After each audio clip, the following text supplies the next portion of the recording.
Hi hello guys வணக்கம். நீங்கள் பார்த்துன்னு இருக்கிறது சூர்யா டெக் சேனல். நாங்கள் சூர்யா. ஸோ இன்றைக்கான வீடியோவில் நம்ம இதை பற்றி பார்க்க போகிறோம்னா நம்மளுடைய மொபைலில் இருக்கக்கூடிய வாட்ஸ்அப்பை அன்இன்ஸ்டால் பண்ணுறதுக்கு முன்னாடி பண்ண வேண்டிய செட்டிங்ஸை பற்றி தான் நம்ம இந்த வீடியோவில் பார்க்க போகிறோம்.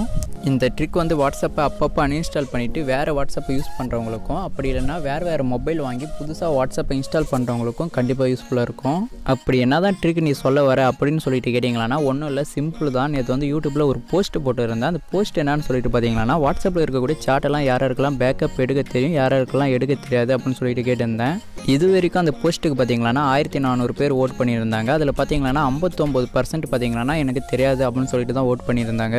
ஸோ அதனால் நம்மளுடைய வாட்ஸ்அப்பை எப்படி பேக்கப் எடுக்கிறது, அது மட்டும் இல்லாமல் பேக்கப் எடுத்து முடிச்சுட்டு பின்னாடி நம்மளுடைய வாட்ஸ்அப்பை அன்இன்ஸ்டால் பண்ணிவிட்டு புதுசாக இன்ஸ்டால் பண்ணும்போது நம்மளுடைய ஃபோட்டோ மெசேஜ் எல்லாம் எப்படி மறுபடியும் வர வச்சுக்கிறது அப்படின்னு சொல்லிட்டு தான் பார்க்க போகிறோம்.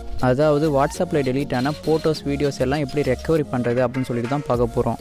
ஸோ அதை பற்றி பார்க்குறதுக்கு முன்னாடி நீங்கள் நம்மளுடைய சேனலை இது வரைக்கும் சப்ஸ்கிரைப் பண்ணலைன்னா சப்ஸ்கிரைப் பண்ணிவிட்டு அப்படியே இந்த வீடியோக்கு ஒரு லைக் பண்ணிவிடுங்க. அது மட்டும் இல்லாமல் உங்களுடைய நண்பர்களுக்கும் இந்த வீடியோ ஷேர் பண்ணி விடுங்க. கண்டிப்பாக அவங்களுக்கும் யூஸ்ஃபுல்லாக இருக்கும்.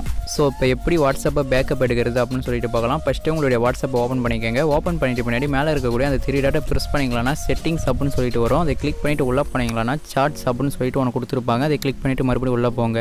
இங்கே கீழே பார்த்தீங்கன்னா சாட் பேக்கப் அப்படின்னு சொல்லிட்டு ஒன்று கொடுத்துருப்பாங்க. அதை கிளிக் பண்ணிவிட்டு உள்ளே போனீங்களான்னா க்ரீன் கலரில் பேக்கப் அப்படின்னு சொல்லிட்டு ஒன்று கொடுத்துருப்பாங்க. அதை கிளிக் பண்ணி உங்களுடைய வாட்ஸ்அப்பை நீங்கள் பேக்கப் எடுத்துக்கலாம். சிம்பிள், இவ்வளோ தான் வாட்ஸ்அப்பை பேக்கப் எடுக்கிறது. இதை எடுத்துகிட்டு பின்னாடி உங்களுடைய வாட்ஸ்அப்பை நீங்கள் அன்இன்ஸ்டால் பண்ணிக்கிறதுனால பண்ணிக்கலாம். இப்போ பார்த்தீங்கன்னா நான் அன்இன்ஸ்டால் பண்ணுறேன். அன்இன்ஸ்டால் பண்ணி முடிச்சுட்டு பின்னாடி மறுபடியும் உங்களுடைய மொபைலில் வேறு ஒரு வாட்ஸ்அப்பு, அப்படி இல்லைனா நீங்கள் புதுசாக ஏதாவது ஒரு மொபைல் வாங்கி அதில் வந்து வாட்ஸ்அப்பை இன்ஸ்டால் பண்ணுறீங்கன்னா ஃபஸ்ட்டு உங்களுடைய மொபைல் நம்பரெல்லாம் என்ட்ரு பண்ணிவிட்டு ஓகே பண்ணிவிட்டு பின்னாடி உங்களுடைய வாட்ஸ்அப்பை நான் முன்னாடி சொன்ன மாதிரி நீங்கள் பேக்கப் எடுத்து வச்சுருந்தீங்களா இந்த மாதிரி கேட்கும். இதில் பார்த்தீங்கன்னா ரீஸ்டோர் அப்படின்னு சொல்லிட்டு ஒன்று கொடுத்துருப்பாங்க. அதை கிளிக் பண்ணி ரீஸ்டோர் பண்ணிங்களான்னா நீங்கள் ஆல்ரெடி உங்களுடைய வாட்ஸ்அப்பில் வச்சுன்னு இருந்தால் மெசேஜ், ஃபோட்டோஸ், வீடியோஸ், ஃபைல்ஸ் அப்படின்னு சொல்லிட்டு எக்கச்சக்கமாக வச்சுன்னு இருந்திருப்பீங்க. அது எதுவுமே உங்களுடைய வாட்ஸ்அப்பில் இருந்து டெலீட் ஆகாமல் அப்படியே புது வாட்ஸ்அப்புக்கு வந்து அப்படியே வந்துடும். எனக்கு என்னுடைய வாட்ஸ்அப்பில் இருந்த பழைய மெசேஜ், ஃபோட்டோஸ் எதுவுமே வேணாம் அப்படின்னு சொல்லிட்டு நினச்சிங்கன்னா இதில் ஸ்கிப் அப்படின்னு சொல்லிட்டு ஒன்று கொடுத்துருப்பாங்க. அதை கிளிக் பண்ணி நீங்கள் ஓப்பன் பண்ணிங்களான்னா உங்களுடைய வாட்ஸ்அப் வந்து புதுசாக ஓப்பன் ஆகிடும்.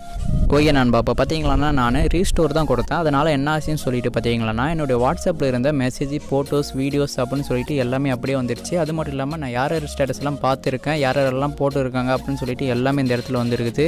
ஸோ அந்த மாதிரி உங்களுடைய மொபைலில் இருக்கக்கூடிய வாட்ஸ்அப்பை நீங்கள் உங்களுடைய மொபைல் ஆகாது அப்படின்னு சொல்லிட்டு அன்இன்ஸ்டால் பண்ணிடுவீங்க. அப்படி அன்இன்ஸ்டால் பண்ணிவிட்டு மறுபடியும் இன்ஸ்டால் பண்ணும்போது உங்களுடைய பழைய மெசேஜ் எல்லாம் வரணும் அப்படின்னு சொல்லிட்டு நினச்சிங்களான்னா இந்த மாதிரி ட்ரை பண்ணி பாருங்கள், கண்டிப்பாக உங்களுக்கு வந்துடும்.